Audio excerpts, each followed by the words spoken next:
ويا ريتني لو كنت أعرف كده من بدري. عمرك حسيت إنك مش قادر تكمل؟ مضغوط بس أنت مش مضغوط، مشغول بس أنت مش مشغول، كل ما تبتدي في حاجة مش قادر تكملها، وده لأن في لحظة ما في العشرينات وكلنا عدينا ومرينا بنفس اللحظة دي، لحظة الحيرة، لحظة الخوف، لحظة أنت مش عارف أنت فين ولا هتبقى فين، لحظة إحنا مش عارفين إحنا هنا بنعمل إيه. ولو أنت دلوقتي في العشرين أو تحتها أو فوقها وعايش وسط كل الضغوطات دي ومش لاقي طريقك، فأنا فاهمك جدا لأن أنا كنت هناك. انا يوسف حسن شاب زي اي شاب، بس انا مريت بضغوطات ومشاكل كتيره وقعت في حاجات كتيره غلط ما كنتش المفروض اقع فيها في السن ده. وركز عشان الفيديو ده طالع من قلبي وطالع من بعد ضغوطات كتير مريت بيها واي شاب هيمر بيها لو هو لسه هيخش على العشرينات، بس لو ما استغلتش الفتره دي صح فقول لي مستقبلك سلام. اول لما تحس انك كبرت وداخل او دخلت او عديت العشرين من عمرك تحس كده لو انت لازم تمشي في سكه معينه، ايا يكن ايه السكه دي اللي انا مش عارفها، بس اللي انا اعرفه اللي انا لازم اكون ناجح، لازم اكون باني مستقبل، لازم اكون محدد اهداف معينه. والفكره ان السوشيال ميديا كل يوم بتوريك انك لازم تكون عملت اول مليون ليك في العشرينات، ولازم تكون باني مستقبل، ولازم يكون عندك بيت وعربيتك، وكل الموضوع لازم تعملها في اول عشريناتك. وفوق كل ده معاها اهلك برضه بيضغطوا عليك، مش لازم هم اللي بيضغطوا عليك بنفسهم، لا، ضغط ان هم عايزينك يشوفوك ناجح، فانت غصب عنك بتبقى مضغوط اللي هو عايز توريهم النجاح ده، عايز تخفف عنهم مصاريف البيت، عايز تصرف انت شويه على نفسك. فكل حاجه حواليك عماله بتضغط عليك من غير ما تحس، وكله بيسالك انت عامل ايه، محدش بيسالك انت عامل ايه. وهقول لك على حاجه، لو كله شايف انك مكبره او كله شايف انك مدي للموضوع اكبر من حجمه، فاحب اقول لك لا، سيب اللي يقول يقول. لان انا شفت وحسيت وكنت كل يوم بسال نفسي وانا بعد كل ده هبقى فين؟ طب ولو ما نجحتش؟ طب لو ما ظبطتش معايا؟ اللي هو انا محاصر في نفس المكان، نفس الاوضه، نفس الاربع حيطان، نفس الاسئله كل يوم بتتكرر، وشايل هم مستقبل اصلا ممكن ما اكونش موجود فيه. بس عارف، تعال اقول لك الحقيقه، ان الفتره دي بتعدي علينا كلنا، سواء اخوك، سواء صحابك، حتى والدك برضه بتعدي عليه الفتره دي. بس الفكره ان الفرق بين ده وده وده في تعامله مع الفترة دي، الفكرة انت هتتعامل معاها ازاي. فضغط العشرين حاجة طبيعية جدا، بس الفكرة انت تفضل نايم على السرير ومرتاح مستني الفرصة تجيلك، ولا انت اللي هتقوم وهتخلق فرصتك بنفسك. فكر فيها كده، هتلاقي ان انت كان نفسك في حاجات كتيرة من حيث لا تدري ربنا اراد لك انها تبقى معاك، بس ازاي وامتى انت متعرفش. اي حاجة موجودة معاك دلوقتي لو جيت تفكر هتلاقي ان انت كنت عايزها زمان، بس ربنا اراد من بعد اجتهادك في انك تقنع مثلا والدك ووالدتك في انك مثلا تذاكر كويس عشان يبقوا مبسوطين بيك وعشان يجيبوا لك الحاجه اللي نفسك فيها، ربنا اراد لك ان انت تاخدها في الاخر. فالطريق اللي انت ماشي عليه من اول ما اتولدت لحد دلوقتي مش واضح، طب واللي بعد كده برضه مش واضح، ما تفهمش ايه اللي بيمشي، ما تفهمش ازاي ايه اللي بيحصل. حتى طريق النجاح برضه مش واضح، ما هو لو كان واضح كان زمان كله بقى غني، كان زمان كله بقى ناجح، كان زمان كله طلع من الاوائل، ما كانش هيبقى في فرق بيننا وبين بعض. دي الدنيا، واللي يقول لك انا عارف انا بعمل ايه، اتقل بس عليه شويه وهتلاقيه وقع ورجع لنفس نقطة الصفر تاني. طيب بما ان الطريق اصلا مش واضح، ايه اللي هيخليني اقوم من على السرير وايه اللي هيخليني اتعب واضغط على نفسي؟ ما هو لو تيجي تفتكر اللابتوب او التليفون او الهدوم اللي كان نفسك فيها ودلوقتي هي معاك دلوقتي، انت برضو كنت عايزها، بس عملت ايه عشان تاخدها؟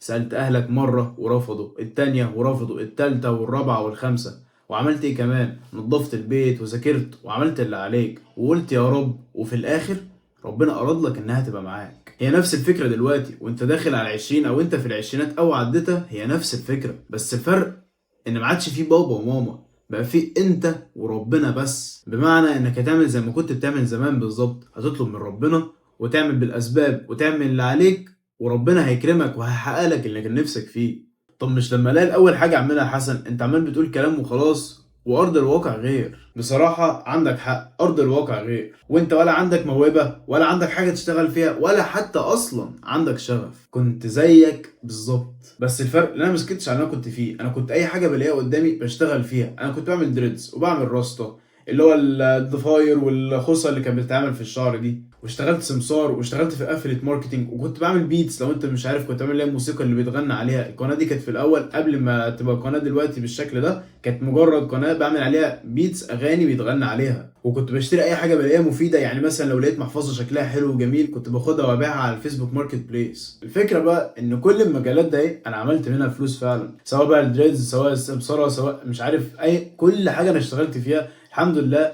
انا عملت منها فلوس. حتى البيتات أنا عملت منها فلوس، كنت بِعت beats بس الحمد لله بطّلتها وتُبت عنها، بس الحمد لله برضه كنت في المجال ده عملت منّه فلوس. أقصد أنا لسه لحد دلوقتي عمّال باجرّب، حتى دلوقتي وأنا معاكم عمّال باجرّب. الفكرة في إنّك تبتدي، فين وإزاي مش مهم، كل الكلام ده ارميه على جنب، من دلوقتي ارمي نَفْسك في أي حاجة تيجي قدّامك، حتى لو فشلت في حاجة فاعرف إن حتى الفشل ده هيعلّمك وهيدّيك درس لحاجة تانية. أنا كل اللي أنا اشتغلت فيه ولو كنت فوّتّ واحدة منهم ما كانش زماني وصلت في اللي أنا فيه، كان لازم أشتغل في ده وأجرّب وأتعلّم وأغلط، كان لازم أجرّب في ده وأجرّب وأتعلّم وأغلط، كان لازم أجرّب في ده وأجرّب وأتعلّم وأغلط، وكل الخلطات ده أهي اتجمّعت وكوّنت الشخص اللي قاعد قدّامكم، سواء بقى هو كان بيشتغل يوتيوبر أو content creator، سواء بقى هو كان online coach. والحمد لله دلوقتي الحال بقى مستقر شوية، بقيت باساعد أهلي في مصاريفهم، بقيت باشيل عنهم شوية، ولولا التجربة ولولا إني رميت نفسي ما كنتش وصلت هنا. فالنصيحة رقم 1، بس قبل ما أقول لك إيه هي النصيحة أنا عايز أسألك سؤال واحد بس. تخيل معايا إنك نزلت رُحت تشتري حاجة تاكلها، فوأنت ماشي وقعت، إيه التصرُّف اللي أنت هتعمله؟ هترجع البيت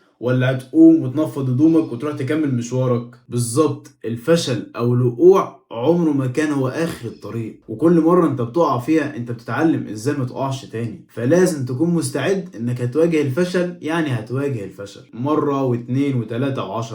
والنصيحة رقم 2 ودي أنا عرفتها متأخّر أوي، في يوم كنت أنا وعمي كنا قاعدين بنتكلّم وكنت باحكي له على اللي أنا باعمله سواء الcontent creation أو سواء إن أنا بقيت ممرّن وغيرهم يعني، فقال لي جملة من ساعتها وهي مأثّرة معايا، قال لي: "مشكلتك يا يوسف من أول ما أنت اتولدت ما بتعرفش تركّز على حاجة واحدة بس." ولمّا جيت أستوعب الجملة لقيت إن هو عنده حق فعلًا، وهافهمك ليه دلوقتي بس بمثل بسيط. أنت دلوقتي هتروح تمتحن امتحان والامتحان بتاعك كلّه أسئلة اختياري، دلوقتي أنت لو الأسئلة بتاعتك وعدد الاختيارات اللي فيها 5 اختيارات أنت نسبة نجاحك 20%، لكن لو أنت الامتحان بتاعك عبارة عن 3 أسئلة بس فأنت نسبة نجاحك زادت ل33%. ما بالك لو بقى اختيارين أنت نسبة نجاحك 50%، ما بالك لو بقت حاجة واحدة بس نسبة نجاحك بقت 100%. والمقصد من كلامي إن كل ما قلت عدد الاختيارات كل ما زادت نسبتك في النجاح، فامسك حاجة حاجة لحد ما تلاقي نفسك في حاجة منهم وتلاقي نفسك مبدع فيها كمان. النصيحة رقم 3 وعايز أقولك إن طريقك مش كل شغل شغل شغل بس، لأ، العلاقات اللي بتبنيها في رحلتك جزء كبير جدا من رحلتك واللي هتساعدك إنك توصل للنجاح اللي أنت عايزه. كذا حد لما جه يشترك معايا في التدريب الاونلاين وعمل نتيجه حلوه جدا وعمل جسم حلو بيجي يقول لي في الاخر انا خايف اضيع كل البروجرس او خايف اضيع كل النتائج اللي انا عملتها ده. اول حاجه بقولها له اعمل علاقات واعمل صحاب هناك، سواء بقى في الجيم او المكان اللي انت بتتمرن فيه. ده ليه؟ علشان دول يوم ما انت ما تكونش عايز تتمرن بس هتكون عايز تنزل الجيم او تكون عايز تنزل المكان اللي بتتمرن فيه بس عشان تشوفهم، بس لما تيجي تشوفهم هتلاقي ان غصب عنك مسكت الحديدة ولقيت نفسك بتتمرن. وحتى هتيجي عليك فترة انت ما تكونش عايز تتمرن، هم ساعتها اللي هيجيبوك وهينزلوك الجيم غصب عنك. رابع واهم نصيحة ما تسيبش شيطانك يوزك ويقول لك ريح يا ابني كل اللي بتعمله على الفاضي. عمرك ما هتعرف طريقة كنت مرتاح في نفس المكان. انا ما كنتش هلاقي حاجة لو فضلت نايم على السرير وكنت عمال بقلب على التليفون وما بعملش اي حاجة، وكنت بحط نفسي في اي حاجة اروح اجربها، ان كنت بكره نفسي في قعدة السرير ومسكتي على التليفون، وكنت برمي نفسي في اي حاجة تيجي قدامي. اوعى ترتاح، الدنيا مش مكان للراحة، الدنيا ما هي الا ابتلاءات، فان كنت في راحة فاعلم انك في ابتلاء. اللي عايزك تفهمه ان الرحلة اهم بكتير من النتيجة، انت محتاج بس انك تكون واقف على رجلك وجاهز لاي تحدي وتكون قدها وترمي نفسك في اي حاجة وتشتغل.